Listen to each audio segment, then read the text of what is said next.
What's up, everyone? Matt here with another Who Are They Real review, and today I am here to talk to you about a musical that's near and dear to my heart, and that is none other than Dear Evan Hansen. Um, this one's kind of tough for me to record because I really do have a soft spot for this show in my heart, and I'm coming at this from a slightly different view than a lot of other critics are. And that is someone who's familiar with the show, that is someone who's familiar with the story, that is someone who's familiar with the music.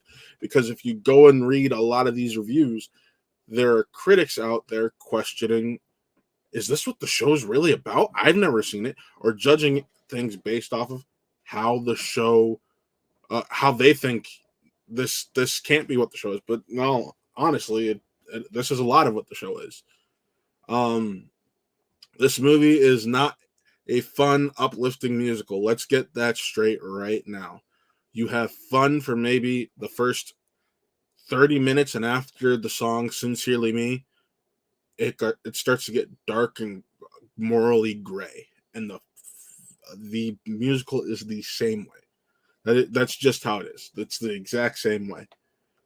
And while I do enjoy the music in this, there were a few missteps. Now, honestly, there was plenty of missteps here, and it sucks because I wanted to love this. I wanted to sit here and say this is like In the Heights. This is one of the best stage to film adaptations we've ever gotten, and unfortunately, it's not. And there are some key factors as to why, and I will go over those in a bit. But I want to give some positives, of course, first.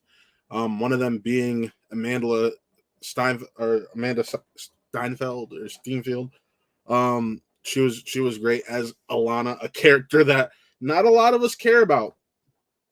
I'm gonna be honest. It sucks because it's just like, or excuse me, Amanda Steinberg. It sucks because the character's not that deep in the show, and because of who she is, you feel like they try to give her more to do because of the cachet her name carries as one of the up and coming stars in Hollywood. Um, and they give her a song that's not there in the original, and it honestly kind of throws off the pacing. It really does. And they try to make her more important than she is in the process. And you're just like, oh, okay, this is where we're going. Cool. Caitlin Dever. I unfortunately don't know how to pronounce her last name. She is great as Zoe Murphy. I really enjoyed Nick Dodani as Jared, who is great because he plays a very similar character in the Netflix show, which actually just finished up, Atypical. And if you love him in that, if you're familiar with Atypical, you're getting more of the same Zahid in the form of Jared in this, and you have a lot of fun with him. Colton Ryan as Connor Murphy, for the little bit that he gets to be in, is great. Amy Adams as Cynthia Murphy, great. This is unfortunately where I'm going to get into what's kind of upsetting. Ben Platt.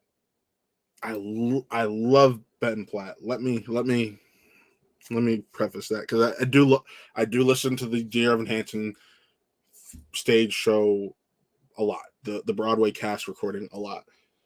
Um, the issue with Ben Platt is there are times it feels like he is in a play compared to everyone else being in the film. And it was my biggest fear when they announced that he was the one, or excuse me, I shouldn't say that he was one, that he was coming back to play Evan. And it's hard because you, especially when you love a character like this, you just like, oh, or love this show in general. You're just like, oh, this is great. The original actor's coming back, great, and it's really flawed. And because of him being in a place where he's done this thousands upon thousands of times, he falls flat compared to the rest of his cast. And I know a lot of people are talking about, oh, he looks he's too old. No, there's plenty of times in the film where it looks okay. You can tell he's a little bit older than some of these people, but it's and it's a little bit distracting, but not as distracting as people are trying to make it out to be. There are plenty of moments where he blends in perfectly fine. It's just his acting feels out of place here. Another big issue I have is Julianne Moore playing Heidi Hansen, Evan's mother. They muted that character so much. So much. Because when you go ahead and if you've seen the original stage production or even just listen to the soundtrack, she has a few key songs that show you how she feels as a mother and what's going on in her mind. Not stuff that she's talking about with Evan or others. It's what a look inside her mind as the mother of this boy who has all these anxiety and depression issues.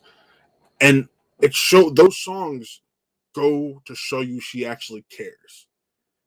And she's not as naive as she seems to be in the film. Because let me say this. In this film, she seems to be very naive. It is to the point where Evan tells her, "Oh no, this is what's going on, or this is what's happened," and she accepts it. In the stage production, you can tell she knows something's up, and she continually tries to probe, and Evan just finds ways to deflect and get out of the room and things like that.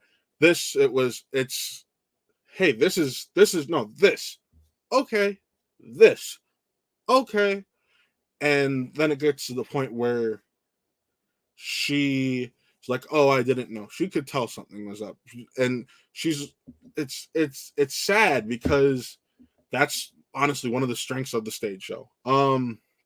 There's an opening song with her and Cynthia Murphy called "Does Anyone Have a Map?"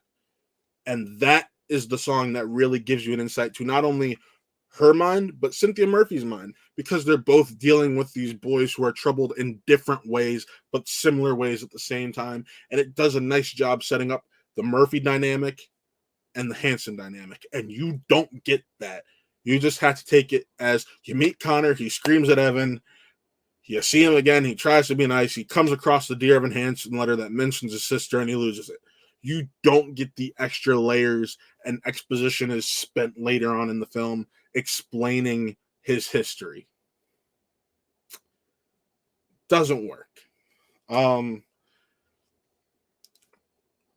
Anyone Have a Map was a song that I felt was dearly missing. But another song I felt was dearly missing, which would have gone to Danny Pino, was Breaking in a Glove. It is a song when his character is coming to Evan, talking to him about how I tried to build this relationship with Connor and it just never really worked out.